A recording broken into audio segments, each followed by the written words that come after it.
Hello everyone, ये video Shri Aurobindo के एक famous poem the tiger and the deer के बारे में है। श्री अरविंदो एक इंडियन पोइट थे, फिलोसफर थे, योगी और इंडियन नेशनलिस्ट भी थे। इनका जन्म कलकत्ता में हुआ और इनका जो एजुकेशन है saint Paul's school of London से हुआ और इन्होंने जो civil services Indian civil services था उसके लिए वो किंग्स कॉलेज कैम्ब्रिज से पढ़े। In literature he was influenced by Shakespeare, Milton, Keats and Tennyson. तो लिटरेचर में ये खास करके विलियम शेक्सपियर से, जॉन मिल्टन और John Keats, even Alfred Lord Tennyson से ये काफ़ी ज़्यादा इन्फ्लुएंस थे। अरविंदो अपने लिटरेरी करियर में बहुत सारे फेमस वर्क लिखे, उसमें से कुछ है the life divine, the human cycle और सावित्री।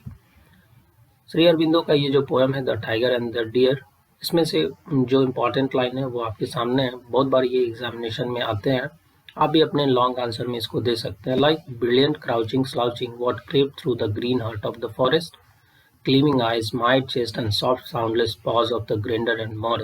ये इस पोएम का ओपनिंग लाइन है और साथ ही जो कंक्लूडिंग लाइन इस पोएम का वो ये है कि the mighty perish in their might, the slain survive the slayer. Shri Aurobindo का ये जो पोएम है the tiger and the deer, ये काफ़ी फेमस पोएम है।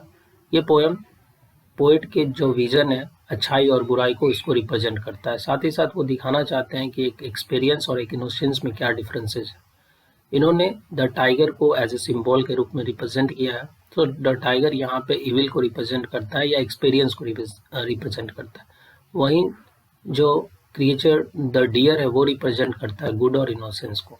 द टाइगर जो कि रिप्रेजेंट करता है इविल, एक्सपीरियंस या फिर इन्वेडर्स को, जो आक्रमणकारी आए हमारे कंट्री पे, उसको रिप्रेजेंट करता है। वहीं ये जो वर्ड है या जो एनिमल है द डियर, वो गुड, इनोसेंस और नेटिव इंडियंस को रिप्रेजेंट करता है इस पोएम में।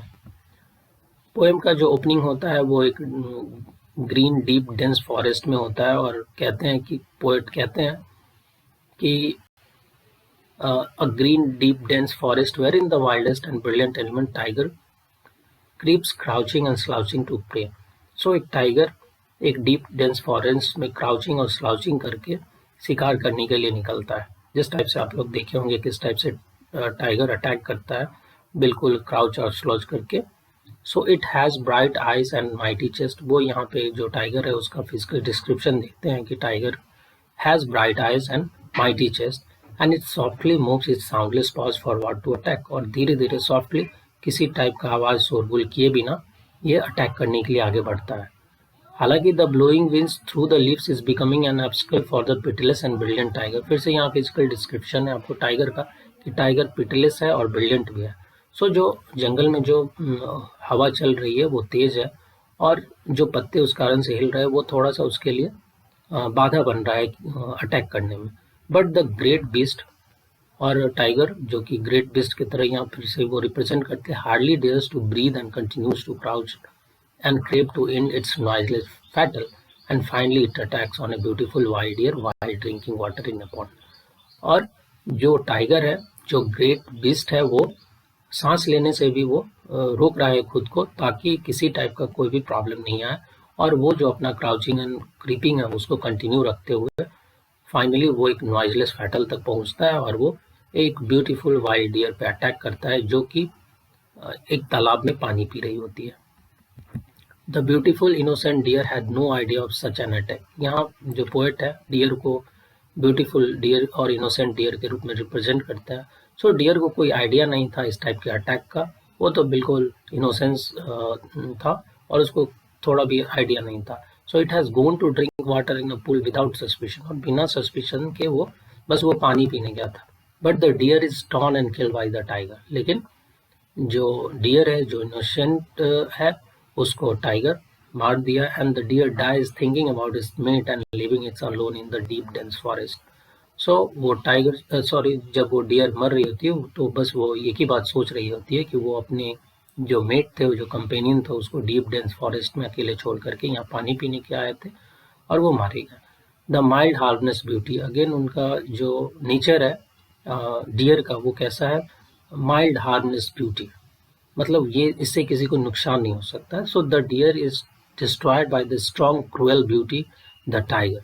यहाँ दोनों का बहुत कंपैरेटिव एग्जाम्पल है।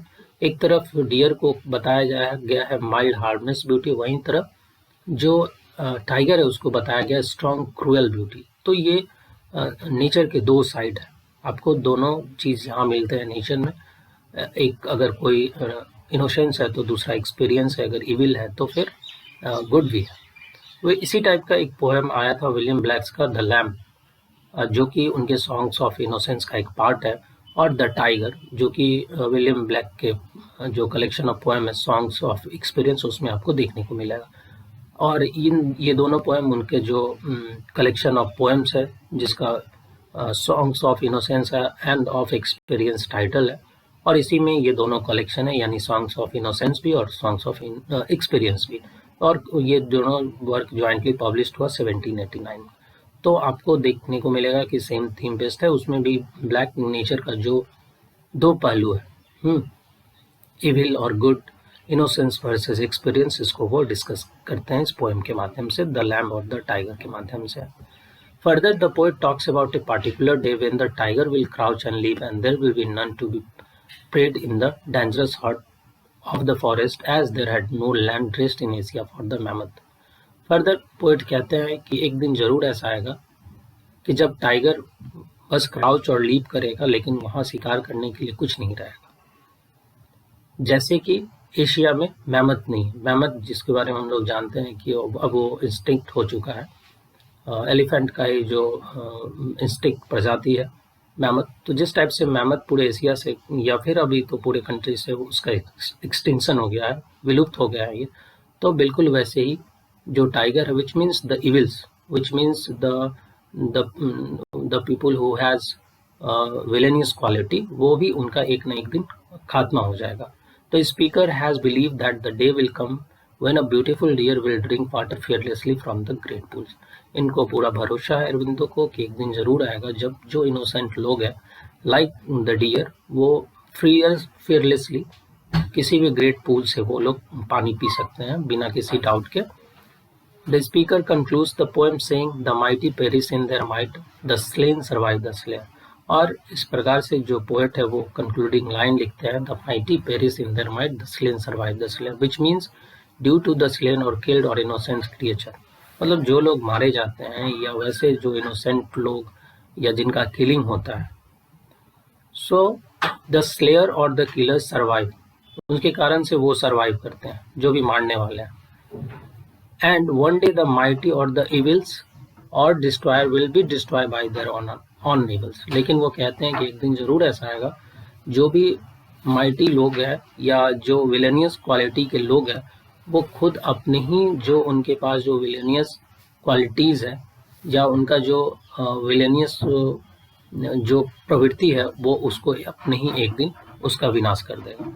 सो in this way the poet concludes the whole poem. Hope it will help you in your preparation of exam.